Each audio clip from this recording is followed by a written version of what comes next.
hours ang ambulance nasa gate. Wala pa naman nangyayari kanina eh. Walang nangyayari. Ang ginagawa lang niya, umiiyak siya, yes. Pero sinasabi lang namin na ano, she feels she's not safe. She fears for her life. Hindi siya makiisip ng maayos. Tapos yun na nga, may nangyari na.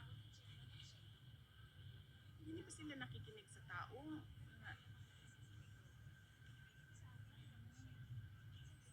Last question, Amor. Kanina ma'am, sabi niyo po, between 6 to 12, nakagawa sila ng utos. Kung Yes. niyo po ba yun? Ay, naku. Sa tingin mo ba, pag kinasyon namin yun, may apology? Hindi. Ang gagawin lang yan nila, pagtatakpan nila kung ano yung ginawa nila. Sinungaling yung mga putang inang yan eh. Pilya na sinungaling yan.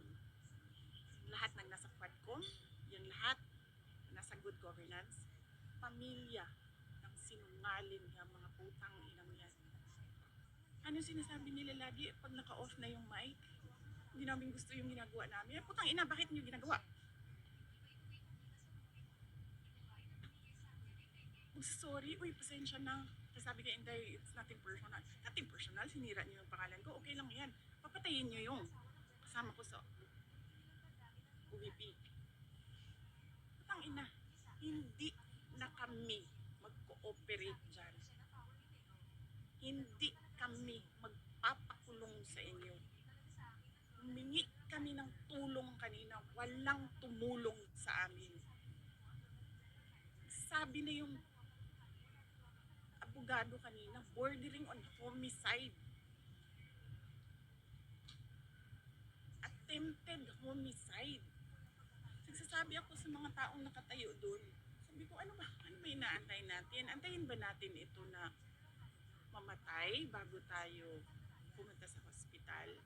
Kasi pag namatay, sabi ko, hindi sa hospital pupunta, punerarya, porlon, kinahanglan nato din.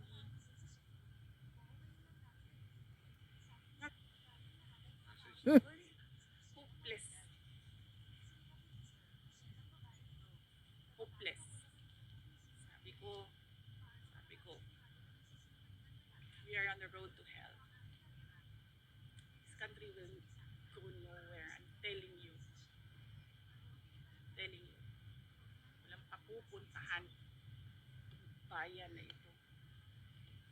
Wala silang ginagawa. Galing ako sa loob.